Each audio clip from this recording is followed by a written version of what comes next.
The galaxy had known about Earth for 300 years, and for 300 years, the galaxy had been afraid. It started when the first exploration. Ships found the small blue planet spinning around an ordinary yellow star in an unremarkable corner of the Milky Way. The explorers were excited at first. They had found life. They had found intelligent life. They prepared their welcome messages and their friendship offerings. Then they studied the planet more closely. The excitement turned to horror. Earth was a nightmare. The planet had a molten core that created magnetic storms across its surface. The atmosphere was filled with a corrosive gas called oxygen that would burn the lungs of most galactic species. The planet experienced something called weather, which meant that conditions could change from safe to deadly within hours. Water fell from the sky. Ice formed on the ground. The temperature could swing from freezing to boiling depending on where you stood. And then there were the creatures. The Galactic Union classified planets by danger level. A Class 1 world was perfectly safe. A Class 3 world required protective equipment. A Class 5 world was considered hostile to most life forms. Earth was classified as Class 7. The scientists who made this decision had nightmares for weeks afterward. The planet was covered in predators. Massive creatures with hundreds of teeth swam in the oceans. Poisonous insects that could kill with a single sting filled the forests. There were animals that could crush bones with their jaws. Animals that could run faster than ground vehicles. Animals that hunted in packs with terrifying intelligence. But the most frightening creatures of all were the ones who called themselves humans. Humans were persistent predators. This meant they did not kill with speed or venom or strength. They simply followed their prey until it collapsed from exhaustion. They could walk for days without stopping. They could survive injuries that would kill any other species. They healed from wounds that should have been fatal. They adapted to every environment on their death world. From frozen wastelands to burning deserts to underwater caves, the Galactic Union decided that humans were too dangerous to allow into civilized space. They set up a quarantine zone around Earth and its solar system. Humans were permitted to trade at special stations on the edge of their territory, but they were never invited further. They were never told the full truth about why. The official reason was that humans were not yet ready for galactic society. The real reason was that the Union was terrified of what might happen if the Deathworlders ever decided to leave their planet in large numbers, so Earth remained alone. Separated from the rest of the galaxy by fear and misunderstanding. This was the situation on the morning when everything changed. The Valorian research station called Sanctuary of Gentle Minds was the largest scientific community in the Kreth Nebula. It was home to 47,000 beings from 12 different peaceful species. There were Valorians who looked like tall birds with silver feathers and gentle voices. There were Kreth, small creatures with 6 legs and enormous eyes who could see light that other species could not. There were Malor, ancient beings who lived for thousands of years and remembered histories that had been forgotten everywhere else. They were scientists and artists and teachers. They had children on the station, young ones who had been born among the stars and had never known any other home. They studied the nebula and its strange radiation. They painted pictures of the cosmic clouds. They wrote music that tried to capture the beauty of their strange corner of space. They had no weapons. They had no military training. They had no reason to expect danger. The asteroid cluster came without warning. Space was vast and mostly empty. But sometimes fate was cruel. The cluster had been drifting through the void for millions of years, and on this particular day, its path crossed with Sanctuary of Gentle Minds. The first asteroid struck the station's propulsion system. The second destroyed their long-range communications. The third cracked open an entire section of the hull, killing 2,000 beings in an instant. By the time the surviving crew understood what had happened, their station was crippled and drifting. The navigation computers showed them where they were headed, and the scientists wept when they saw the projection. The radioactive core of the Kreth Nebula. The core was a place where no ship could survive. The radiation levels were so high that they would dissolve metal. The gravitational forces were so strong that they would crush any vessel. The electromagnetic storms were so powerful that they would destroy any computer system. Sanctuary of Gentle. Mines had 19 days before it reached the core. 19 days before 45,000 beings, including 6,000 children, would die in the most hostile environment in the sector. The station managed to send a distress signal before their communications failed completely. The signal reached a Union relay station, and from there, it spread across the galaxy at faster-than-light speeds. Within hours, the entire Galactic Union knew about the disaster. The response was immediate. The Union dispatched its finest rescue fleets. Ships from a dozen worlds raced toward the Kreth Nebula, carrying the best equipment and the most skilled crews that civilized space could offer. One by one, they failed. The first fleet reached the edge of the nebula and attempted to enter. Within 3 hours, half their ships had lost power. The radiation was destroying their systems faster than they could repair them. They retreated with damaged vessels and sick crews. The second fleet tried a different approach. They sent unmanned probes first, hoping to find a safe path through the chaos. The probes lasted less than an hour before the electromagnetic storms fried their circuits. There was no safe path. The third fleet was the largest. 20 ships with the most advanced shielding in the Union. They pushed deeper into the nebula than anyone before them. They got close enough to detect Sanctuary of Gentle Minds on their sensors. Then the gravitational eddies caught them. 3 ships were crushed instantly. 5 more lost control and spun into the radiation clouds. The survivors limped back to safe space with stories of horror and hopelessness. High Coordinator Myril Veth watched the rescue attempts from Union headquarters. She was the leader of the Galactic Union, a Valorian herself, and 2 of her own children were on that station. She had not slept in 3 days. She had watched ship after ship fail. She had watched the countdown timer grow shorter. 14 days remained. No one could reach the station. No one could survive the nebula. Myril Veth sat alone in her office and considered the unthinkable. There was one species in the galaxy that might survive. Conditions that killed everyone else. There was one species that had evolved on a death world, that had learned to thrive in environments that should have been impossible. There was one species that the Union had feared for 3 centuries. Her advisors told her she was insane. Her military commanders told her it was too dangerous. Her scientists told her that even humans could not survive the Kreth Nebula. But Myril Veth was a mother with children who were going to die, and she was willing to try anything. She opened a communication channel to Earth. The face that appeared on her screen belonged to a human woman with gray hair and kind eyes. She introduced herself as Director Amara Okonkwo of Earth's United Planetary Response Command. Myril Veth explained the situation. She explained the station, the radiation, the failed rescue attempts, the countdown. She explained that she was asking for help even though the Union had treated humanity with fear and suspicion for centuries. She explained that she had no right to ask, but she was asking anyway. Director Okonkwo listened without interruption. When Myril Veth finished speaking, there was a long moment of silence. Then the human smiled. "We'll be there in 6 hours," she said. "Start preparing your people for evacuation. The Deathworlders are coming."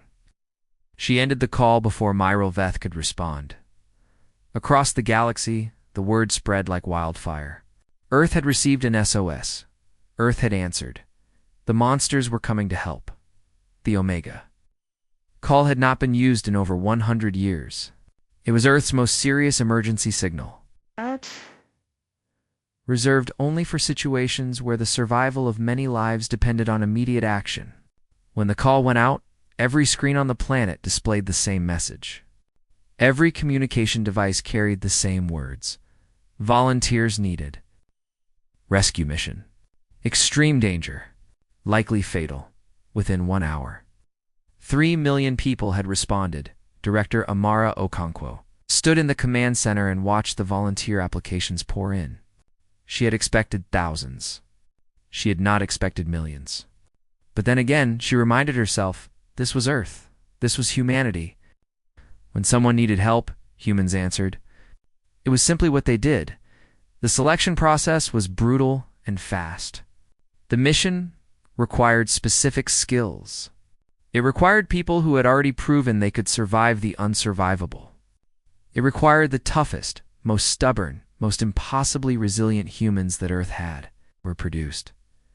The first group selected were the deep-sea workers from the Mariana Industrial Complex. These were men and women who spent their days at the bottom of Earth's oceans, working in crushing pressure and absolute darkness. They operated in conditions that would kill most humans in seconds. They thought nothing of it. To them, it was just a job. A woman named Rosa Guerrero was among them. She was 53 years old and had been a deep-sea welder for 30 years. She had worked in underwater volcanoes. She had repaired pipelines in trenches so deep that sunlight never reached them. She had survived 3 decompression accidents that should have killed her. When she heard about the rescue mission, she did not hesitate. She packed her tools and reported to the launch site. Within 2 hours, the second group came from the Arctic. Rescue teams of the McMurdo Emergency Corps. These were specialists who operated in temperatures that would freeze most galactic species solid in minutes. They had trained their bodies to survive cold that should have stopped their hearts. They had learned to navigate in blizzards where visibility dropped to 0. They had pulled survivors from avalanches and ice storms and frozen seas. A man named Sergei Volkov led one of these teams. He was 61 years old, and his body carried the scars of a lifetime of impossible rescues. Frostbite had taken 3 of his fingers years ago. He had learned to work without them. A climbing accident had broken his back when he was 40. He had learned to walk again.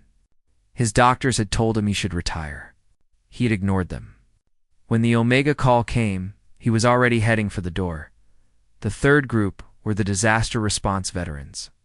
These were people who had spent their lives running toward danger while everyone else ran away. They had walked into burning buildings. They had entered collapsed structures to search for survivors. They had worked in earthquake zones and flood zones and radiation zones. They had seen the worst that Earth could produce. They had refused to look away. A woman named Dr. Sarah Chen was among the medical team. She was a trauma surgeon who had worked in war zones and disaster areas across the planet. She had performed surgery by flashlight during power failures. She had operated on patients while buildings collapsed around her. She had once kept a child alive for 18 hours using nothing but basic supplies and pure determination. The child had survived. Dr. Chen had collapsed from exhaustion immediately afterward, but she had smiled first. The final selection for mission commander was not difficult. Everyone knew who it would be. Commander Yuki Tanaka was 64 years old, and she was a legend. 20 years earlier, a fusion reactor at the Pacific Energy Station had begun to fail. The containment field was collapsing. If the reactor breached, it would irradiate an area covering 3 major cities. 20 million people would die. The only way to stop the breach was to manually seal the containment chamber from the inside. The radiation levels in the chamber were lethal. No robot could function in those conditions. No remote system could perform the delicate work required. Why UKI? Tanaka had walked in alone. She had worked for 6 hours in radiation that should have killed her in minutes. Her suit had failed after the first hour. She had continued anyway. The radiation burned her skin and damaged her organs and destroyed cells throughout her body. She had kept working. When she finally emerged, she had sealed the breach. 20 million people lived because she refused to die. The doctors told her she had weeks to live. She had lived for 20 more years. She told people that death had looked at her and decided she was too stubborn to bother. With now, she stood before 200 volunteers and explained what they were about to attempt. The Kreth Nebula was one of the most hostile environments in the known galaxy. Radiation levels that would kill most species in hours. Gravitational anomalies that could crush ships. Electromagnetic storms that would destroy navigation systems. The Galactic Union's finest rescue fleets had tried and failed. She did not promise they would succeed. She did not promise they would survive. She only promised that they would try. Every single volunteer stayed. The ships they would use were being built as she spoke. Human engineers had thrown away every Union safety protocol. They had looked at what had killed the previous rescue attempts and designed vessels that might survive wear. Others had not.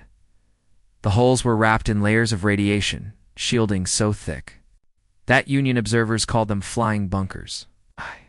Shielding was made from materials that the Union considered toxic waste. Humans had learned to work with toxic materials centuries ago. It was nothing special to them. The engines were designed for manual operation.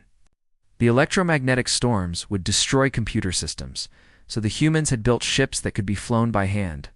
Navigation would be done the old way, using mathematics and instinct and the skills that Earth's sailors had developed thousands of years ago. The medical bays were stocked with medications that Union doctors did not recognize. Radiation treatments, pain suppressors, stimulants that could keep a human functioning long past the point of exhaustion. The Union would later study these medications with a mixture of fascination and horror. Galactic observers watched the preparations with disbelief. They saw humans loading equipment that no sane species would use. They saw crews running final checks on ships that violated every principle of safe spacecraft design.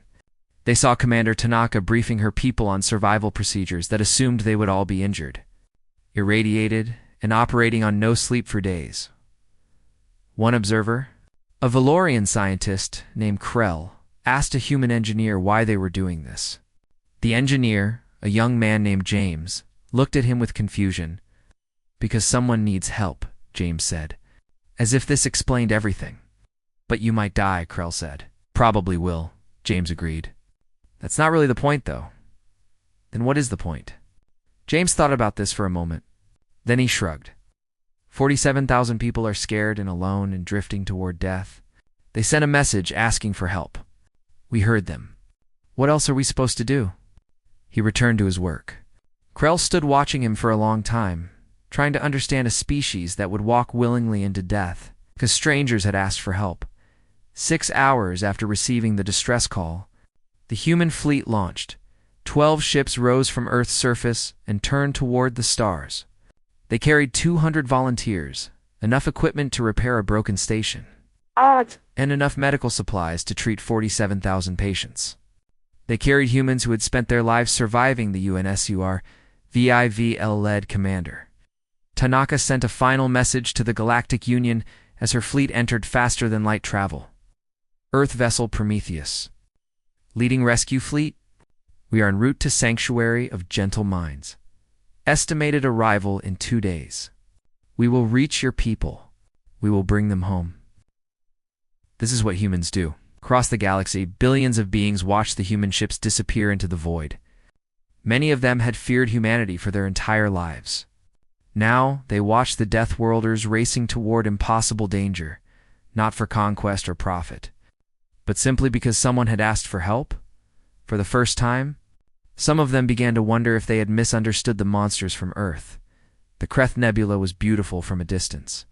Clouds of purple and gold gas stretched across light years of space. Stars twinkled through the cosmic mist like diamonds scattered on velvet. Artists had painted it for centuries. Poets had written about its beauty. Up close was a death trap. Commander Yuki Tanaka stood on the bridge of the Prometheus and watched the nebula grow larger on her view screen. The beautiful colors hid radiation that could cook a person from the inside out. The graceful swirls of gas concealed gravitational currents that could tear a ship apart. The twinkling lights were actually electromagnetic discharges that would fry any computer system they touched. "All ships report ready," her communications officer announced. "The fleet is holding formation," Tanaka nodded. 12 ships, 200 souls, against an environment that had already killed dozens of Union vessels. "Take us in," she said. The Prometheus entered the nebula first. The other ships followed in a careful formation, each one positioned to support the others if anything went wrong. Something went wrong immediately. The radiation hit them like a physical force. Warning lights flashed across every console. The hull began to heat as the deadly energy penetrated their shielding. Tanaka felt the warmth on her skin and knew that the radiation was already reaching them, already beginning the slow process of destroying their cells. "Shielding holding at 87%, reported the engineering officer, a man named Victor. We're losing integrity faster than predicted. Adjust course to minimize exposure, Tanaka ordered. Find us the path with the lowest radiation levels. The navigation officer, a former submarine commander named Chinwei, shook his head. There is no low radiation path, Commander. It's all deadly. We just get to choose how deadly, and choose the least deadly option and get us moving. The Prometheus pushed deeper into the nebula. Behind it, the rest of the fleet followed. The ships began to spread out, each one finding its own path through the chaos. They could not stay in tight formation here. The gravitational currents were too unpredictable. Each captain had to navigate independently, using their own judgment and instincts. This was why Tanaka had selected former submarine commanders for the navigation positions.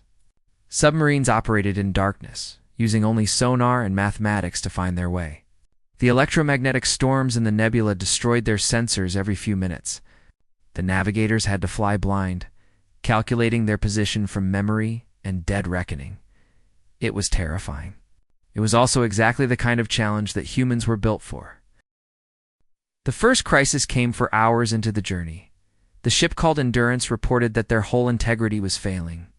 The radiation was eating through their shielding faster than anyone had expected. They had maybe 6 hours before the hull breached completely.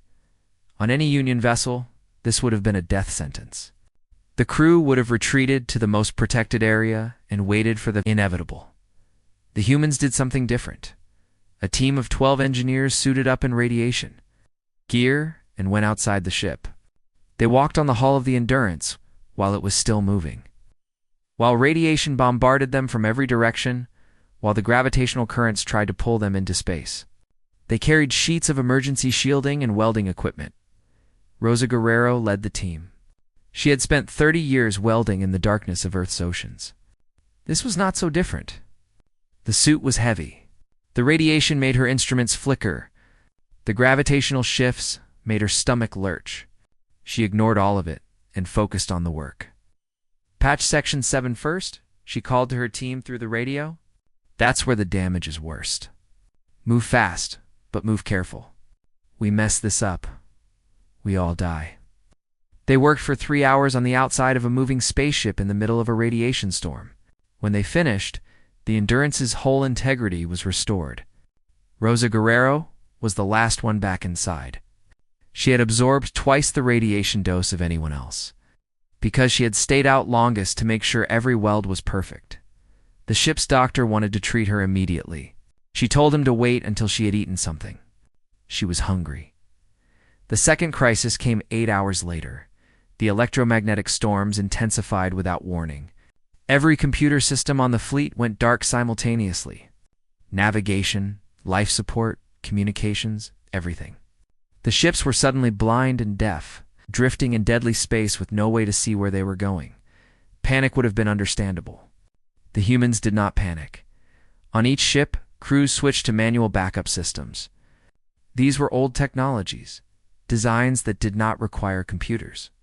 Mechanical gauges instead of digital displays, hand crank generators instead of electronic power systems, physical maps and compasses instead of GPS navigation.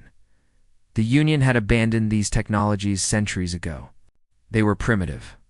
They were inefficient. They were also completely immune to electromagnetic interference.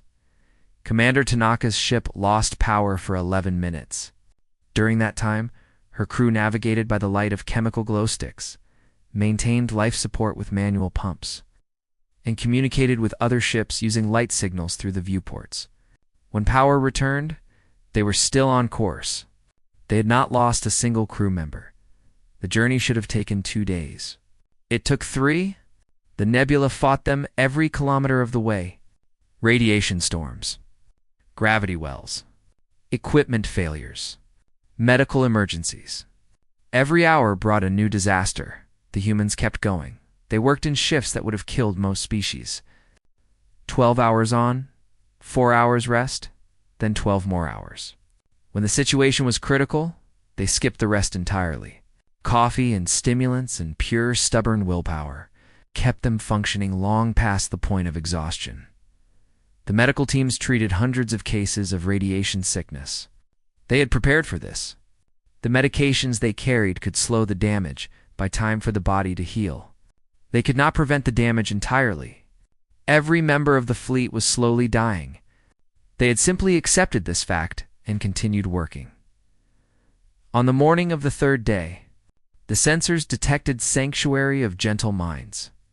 The station was exactly where the projections had said it would be.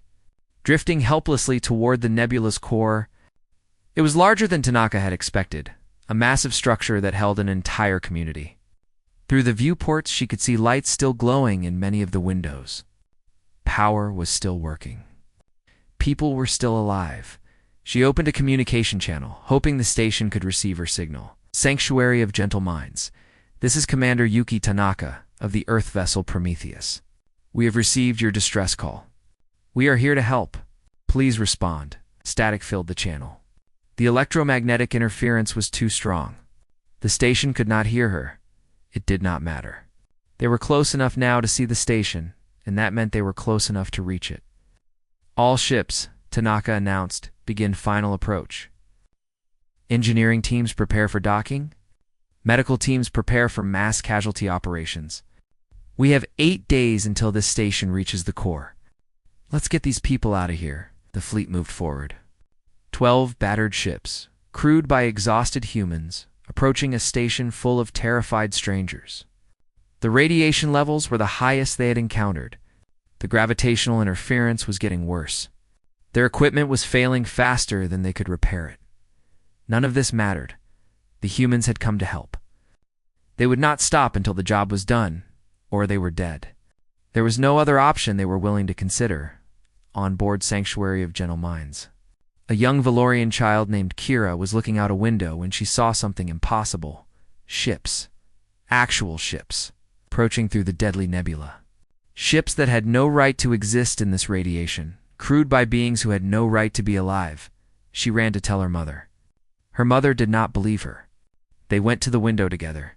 The human fleet was visible now, close enough to see the damage on their hulls, close enough to see the makeshift repairs and the radiation burns on the metal. They looked like they had flown through hell itself. They had.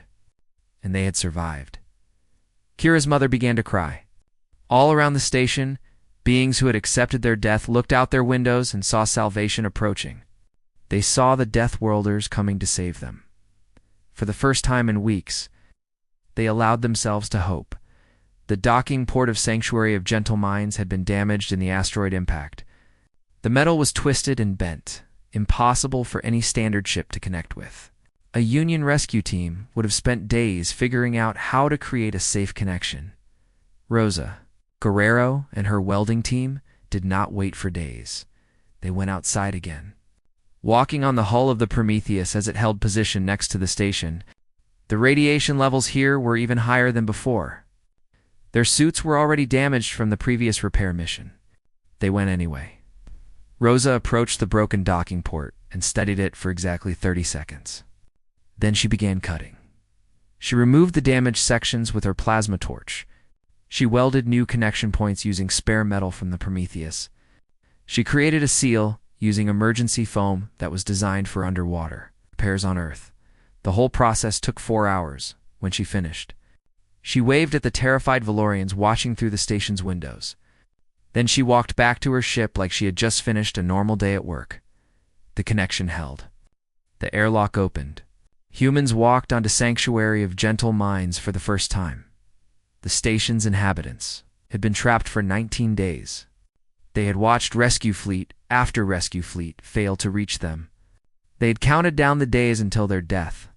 They had said goodbye to each other, held their children, and tried to accept that the end was coming.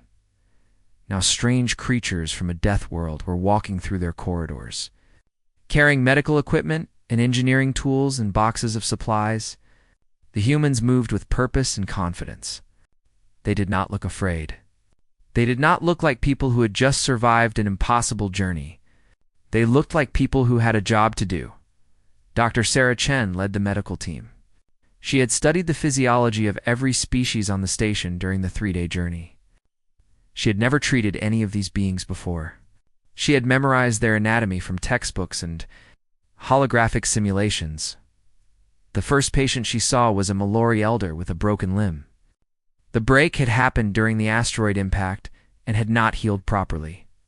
The Mallory was in constant pain. The station's medical staff had done what they could, but they did not have the equipment for proper treatment.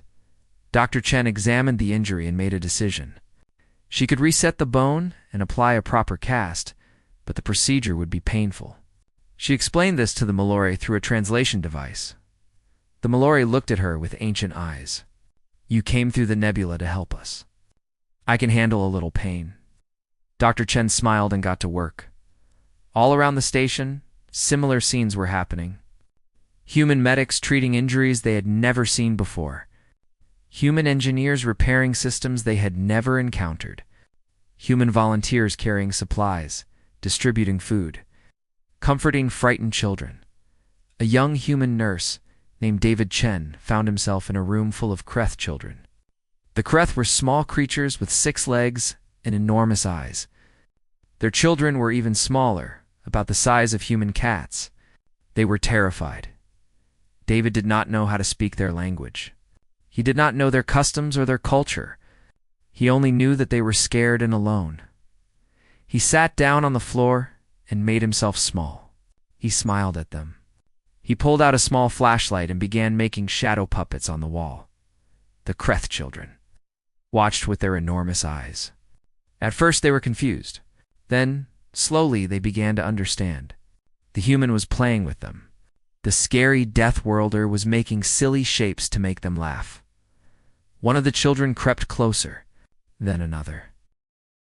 Soon David was surrounded by Kreth children, all of them fascinated by his shadow puppets. They began to chirp at him, making sounds that might have been laughter. He stayed with them for 6 hours.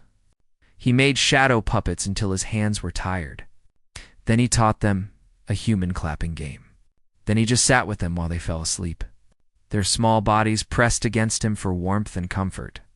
Later, the Kreth mothers would ask him why he had spent so much time with their children when there was important work to be done.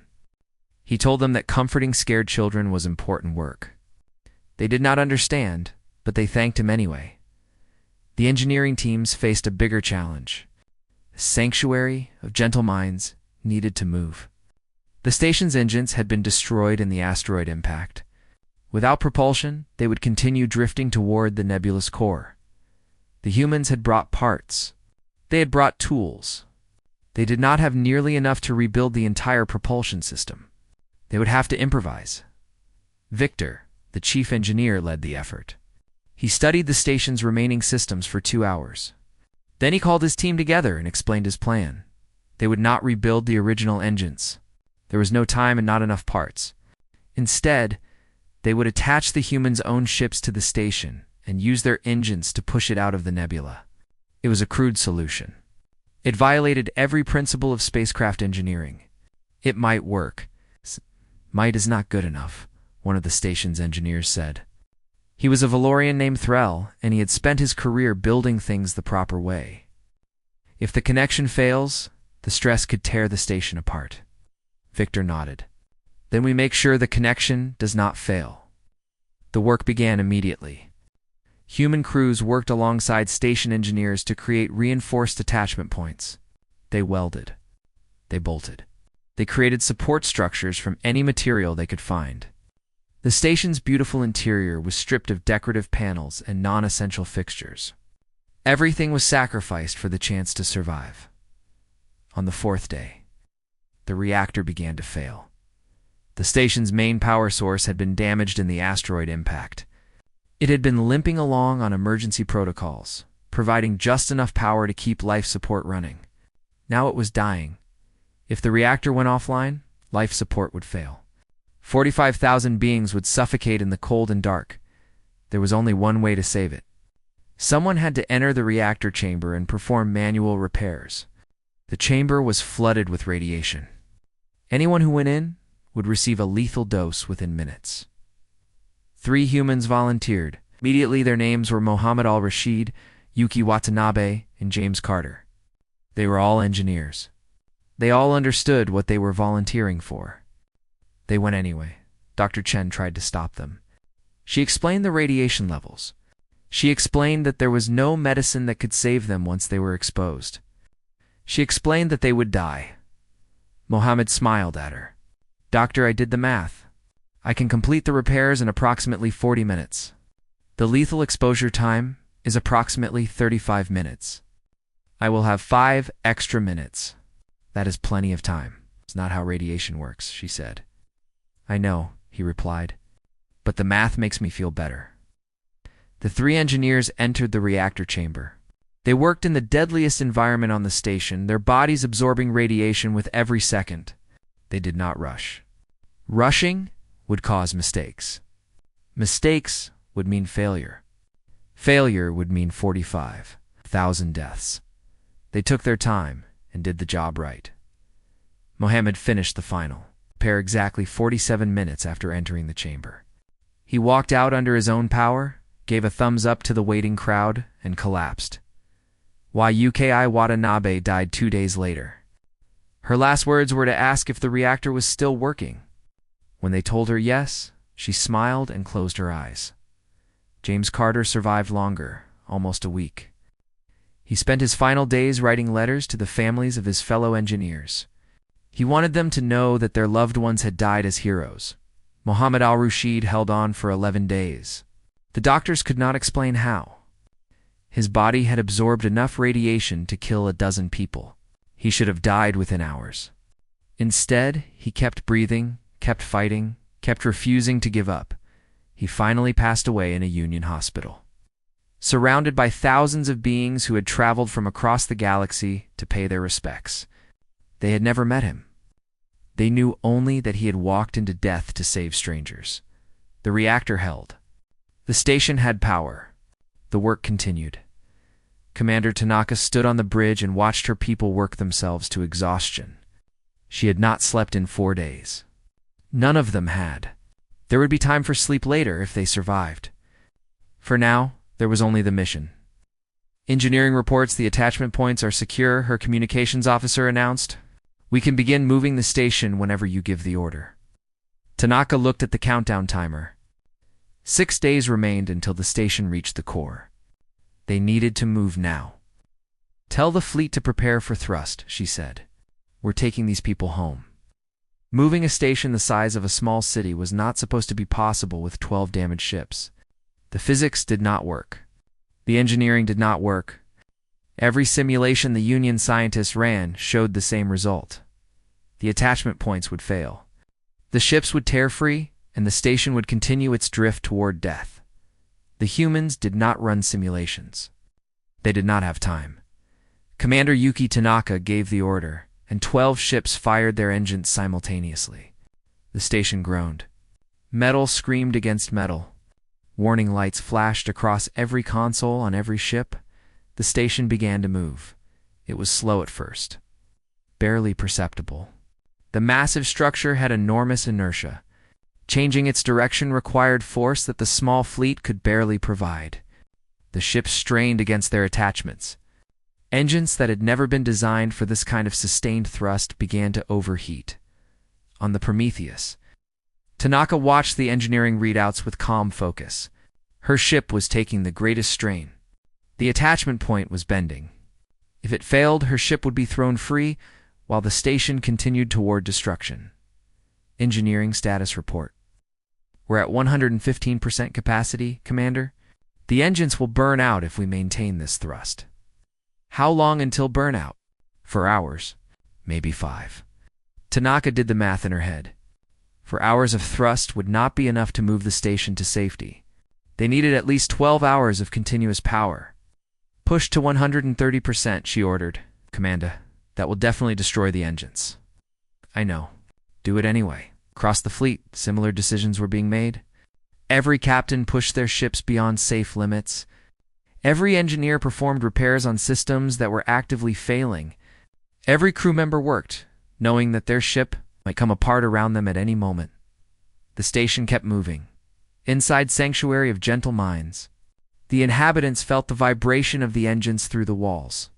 They felt the station shudder as the gravitational forces tried to pull it back toward the core. They felt hope building in their hearts with every passing hour. The Valorian children had stopped crying. The Mallory elders had stopped composing their final thoughts. The Kreth scientists had stopped writing their goodbye messages. They were all watching the viewports now, watching as the deadly core of the nebula slowly grew more distant. Young Kira, the Valorian child who had first spotted the human fleet, found Commander Tanaka during a brief moment when the human leader had left the bridge. Tanaka was sitting in a corridor, eating a nutrition bar and staring at nothing. She looked exhausted beyond anything Kira had ever seen. "Are we going to make it?" Kira asked. Tanaka looked at the child. She thought about lying, about offering false comfort. Then she decided that this child deserved honesty. "I don't know," she said. "We're trying. We're doing everything we can. But I don't know if it will be enough." Kira sat down next to her. "My mother says humans are dangerous. She says, your planet is scary, and your people are scary." "Your mother is right," Tanaka said. "Earth is a very dangerous place, and humans can be very scary. But you came to help us." "Yes." Tanaka thought about this question. It was the same question the Union observers had asked. It was the same question everyone seemed to want answered. "Because you needed help," she said finally. "That's all. You sent a message saying you were in trouble. We heard it." "There's no deeper reason than that." Kira considered this. "My mother says most species wouldn't risk their lives for strangers." "Most species didn't evolve on a death world," Tanaka replied. "We grew up surrounded by danger. We learned that the only way to survive was to help each other. When one person was in trouble, everyone came to assist. It didn't matter if they were family or friends or strangers. If someone needed help, you helped. That's how we survived. That's who we are." She finished her nutrition bar and stood up. There was more work to do. There was always more work to do. "Get some rest," she told Kira. "When you wake up, we'll be closer to safety." As she walked back to the bridge, Kira watched her go, thinking about what she had said. Dangerous people who helped strangers. Scary monsters who comforted children. Deathworlders who walked into radiation to save people they had never met. Maybe, Kira thought, her mother did not understand humans at all. The journey out of the nebula took 6 days. 6 days of constant thrust, constant repairs, constant struggle against an environment that wanted them dead. 3 more ships lost their engines and had to be cut free. Their crews were evacuated to other vessels, and the empty hulls were left behind, drifting monuments to the effort. On the 6th day, the electromagnetic storms finally began to weaken. The radiation levels started to drop. The gravitational currents smoothed out. Sanctuary of Gentle Minds emerged from the Kreth Nebula at 0347 hours. Station time. The first Union ships were waiting just outside the nebula's edge. They had been there for days, unable to enter, hoping against hope that the humans would succeed, when the battered station appeared on their sensors. Accompanied by 9 equally battered human ships, the Union crews began to cheer. The sound spread across the waiting fleet. It spread across the communication networks to every world in the galaxy. Billions of beings who had been watching the rescue attempt learned that it had succeeded. The humans had done the impossible. They had walked into hell and brought 46,812 beings back with them. 31 humans had died. Their names were recorded and transmitted to Earth, where they were honored as heroes. Their families received visits from government officials who tried to explain what their loved ones had accomplished. Most of the families already knew. They had watched the broadcasts. They had seen the footage of humans working in impossible conditions, refusing to give up, sacrificing everything for strangers. Commander Tanaka was one of the last to leave the station. She had stayed until every survivor was transferred to Union medical ships. She had stayed until every piece of human equipment was accounted for. She had stayed until there was nothing left to do. High Coordinator Mirel Veth was waiting for her in the Union flagship. The Valorian leader had been watching everything, coordinating the support fleet, preparing for the moment when she could finally meet the woman who had saved her people and her. Children Tanaka was carried onto the flagship on a stretcher. Radiation sickness had finally caught up with her. Her body was covered in burns. Her organs were failing. The doctor said she might not survive. Mirel Veth sat beside her bed and held her hand. She did not care about protocol or dignity. She owed this woman everything. Why? She asked the same question everyone asked. You didn't know us. We had feared your people for centuries. We kept you isolated and alone. Why did you come? Tanaka opened her eyes. They were clouded with pain, but they still held a spark of that stubborn human determination. Because you asked, she said. That's what humans do. Someone asks for help, we answer. It doesn't matter who you are. It doesn't matter what you think of us. You needed us, so we came. She closed her eyes again. The doctors rushed forward to treat her. Myral Veth stepped back and let them work. Tanaka survived. It took months of treatment and years of recovery, but she survived. Humans were stubborn like that. 1 year after the rescue, the Galactic Union held a ceremony on Earth. They had come to officially reclassify humanity's homeworld. It was no longer a death world to be feared and avoided. It was now designated a guardian world, a planet whose people had proven themselves willing to sacrifice everything for others. The quarantine was lifted. Humanity was welcomed into the galactic community as full members. Ambassadors from 100 worlds came to Earth to offer their gratitude and their friendship. At the ceremony, Erelveth gave a speech. She spoke about fear and misunderstanding. She spoke about the 3 centuries that the Union had wasted being afraid of the wrong things. She spoke about 31 humans who had given their lives for strangers. We called them monsters, she said. We called them Deathworlders. We kept them isolated because we feared what they might do. We were wrong. These people are not monsters. They are the best of what intelligent life can be. They are protectors. They are heroes. They are exactly the kind of beings this galaxy needs. She paused and looked out at the crowd of humans and aliens gathered together. They taught us something important. They taught us that true strength is not measured by how much you can destroy. It is measured by how much you are willing to sacrifice for others. By that measure, the humans of Earth are the strongest species in the galaxy. The crowd cheered. Humans and aliens stood together, united by an impossible rescue and a new understanding. Far above them, the stars continued to shine. And somewhere out there, in the vast reaches of space, other beings were learning a new truth about the Deathworlders of Earth. They were dangerous. They were scary. They came from a world of nightmares, and they would walk through hell itself. To save a stranger who asked for help, that was what humans did. That was who they were, and the galaxy would never forget it.